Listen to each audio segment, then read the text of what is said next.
Okay, today, well, right now I'm feeling fucking great. Okay, here's the reason why. How much backstory do I want to give to the context of this? Okay, so at the end of the day, results. 151 dials, 151 calls. Not all of them were voicemail, a bunch of them were actual conversations.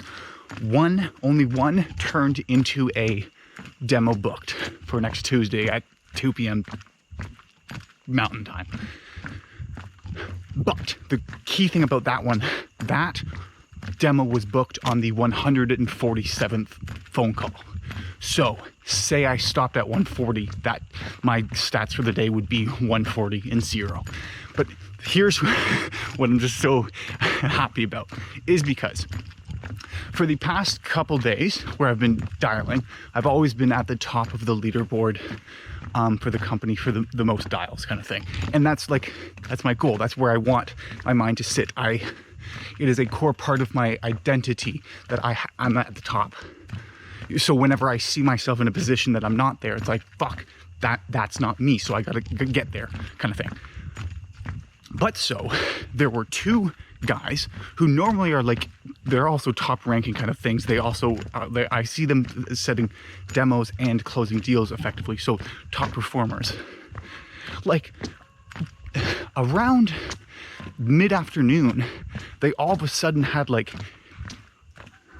80 phone calls, both of them, and they were both at the top, and I only had around 40 at that time because I got new contacts assigned to me, and part of the sort of the cadence is you have to send them a connection request on LinkedIn as well as to give them the phone call. So I like just getting all the connection requests done so I can get into the actual habit of making the phone calls. So then that was between 10:30 and noon, and then a little bit after lunch, and there's a couple meetings as well. I wasn't dialing. I was only on by noon I had only completed 30 phone calls. So then I sent a message to my manager going hey, did you tell them to fucking start calling more? And then he replies going we never get, we're always hungry on this team. And fucking I loved it, because then the rest of the fucking day, I'm just focused on dialing, hitting the phones, getting that number up so that I can, match and surpass them. Because again, I go at the end of the day, I need to have the most. Why? It's because that's what I've chosen to attach, whatever. But where I'm going and what I have found fascinating is, with those leaderboards there, the feeling of discomfort in my stomach that I get normally when you're making a cold call, it's oh fuck, don't pick up, that then makes you resistant to actually dialing the number and making the phone call. That's why you're just kind of going I'll just putz around in the CRM, maybe do some research on their LinkedIn profile, which really is all just code for procrastinating making a phone call. All of that discomfort disappeared as soon as I made the focus of my attention on getting my number up.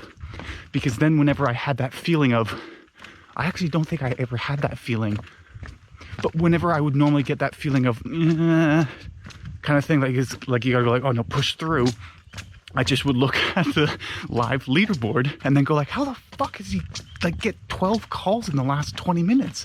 And then he's ahead of me, so it's oh fuck, I gotta keep going. And so I thought it was interesting, because then from if you're actually building a sales team or something like that, if you want to see an increase in productivity, making a leaderboard for results available will make people more competitive and get them to work harder. But I think more important part is it's not just you have to work harder now because there's a leaderboard, but it's more the obstacle to work, which is that feeling of discomfort, of grossness. It's oh, it's a cold call, they're gonna think I'm a sleazy salesperson, ugh.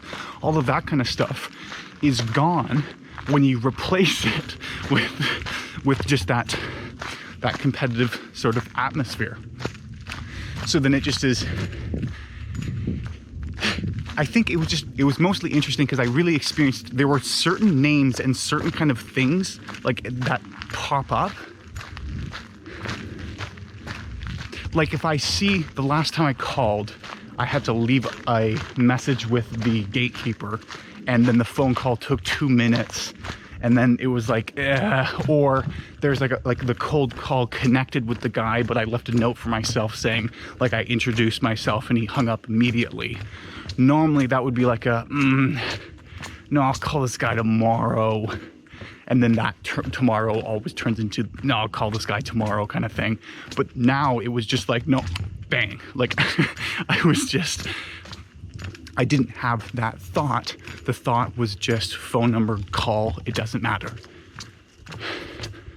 I'm curious though too, if the amount of volume that I've done for the past week and a half also has contributed to the, I don't want to call it numbness, but me becoming habituated to the feeling of calling someone out of the blue. So yes, while that may be true, I also can recognize the fact that there was a notable difference when I did have a number to chase and a number to surpass and a number to stay above of other people. And like, again, it's all in good fun, but it was interesting. So that's that. So I was just like, it was a nice end to the day. I think it just was more, I don't know if it was yesterday. There was a day where I ended and I was like, like not feeling the greatest afterwards. But like today I'm like fucking energized, even though I did more work than all of the other weeks in the week.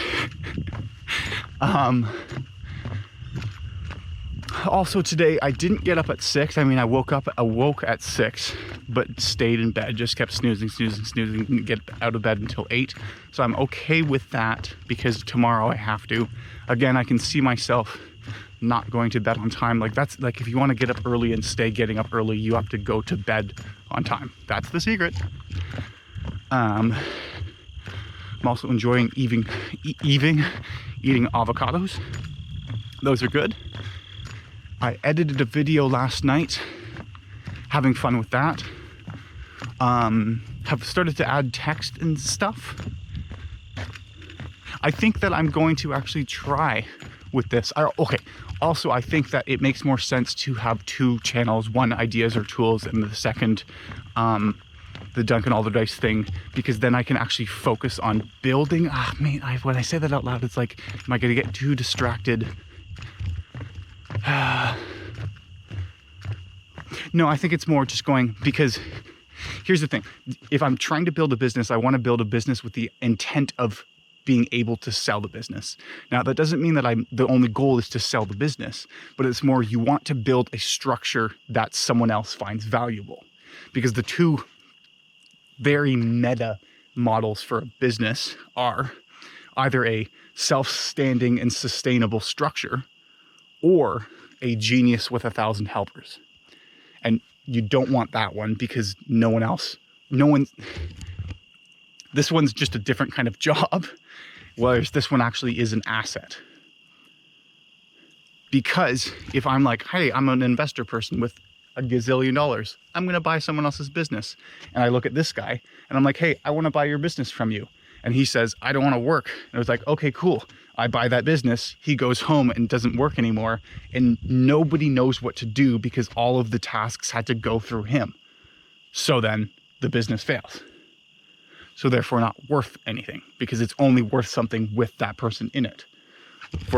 By contrast, this sort of thing is like, hey, I'd like to buy your business. Who's running it? It's like, well, I've already put the people in place who built the business and the structure itself to stay there and make it work. That then has future value. Because like, okay, yes, with this guy in it, it will make money for the next 6 months, but with that guy out of it, it will make money for the next 6 months, maybe a year, and then it's going to break down. We don't know who is going to make a change, if a change needs making, like all of this sort of thing. Then that crumbles. Whereas this one has already proven itself, like the plan is what is effective, not the person. And I think that's actually not the fundamental, but like the fundamental sort of, there's a fundamental similarity to what I just described right there, and the philosophy behind the idea or the vision of the ideas are tools kind of thing, where it's like I'm making videos explaining useful ideas to use, but emphasizing the fact that these are not my ideas. It's not you're listening to me. It is I have communicated an idea that has proven useful for myself as well as many different people. You should consider using that idea. Which, okay, no, actually that works. Okay, so then I think I've just answered my own question. So then I would have to make a second channel, like one for the ideas are tools, content video exclusively. Because if it is on the Duncan Alderdice channel, you can't help but, as much as I may say these are not my ideas, my name is still there. So then it still appears as though I'm communicating that these ideas are mine, and you cannot fully divorce my name with the idea by me just saying these are not my ideas, nearly as effectively as you can divorce the ideas I'm talking about being my ideas if the brand name is something other than my own name. I feel good.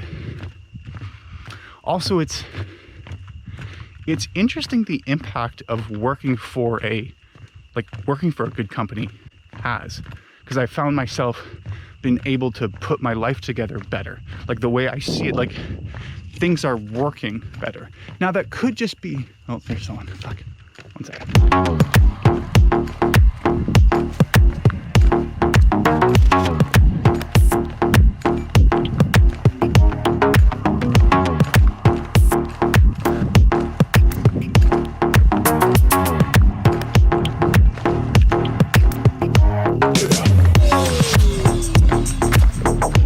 So that could just be, what was I saying?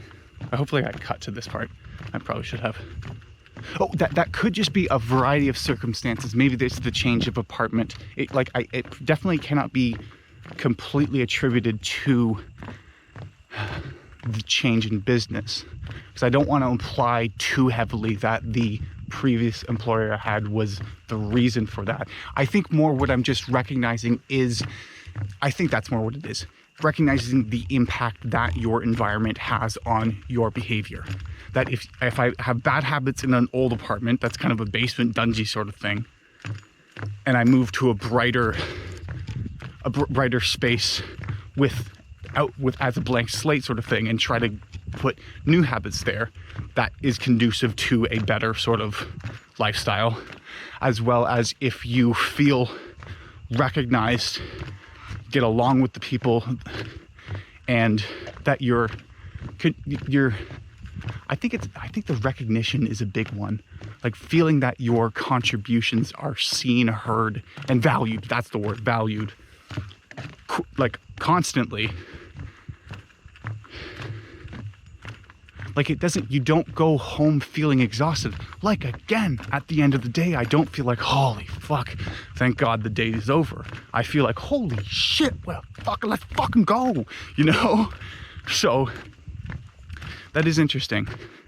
Because here's another thought that I'm having is like, if I'm trying to help somebody improve, like let's just stick to the sales, improve their sales ability.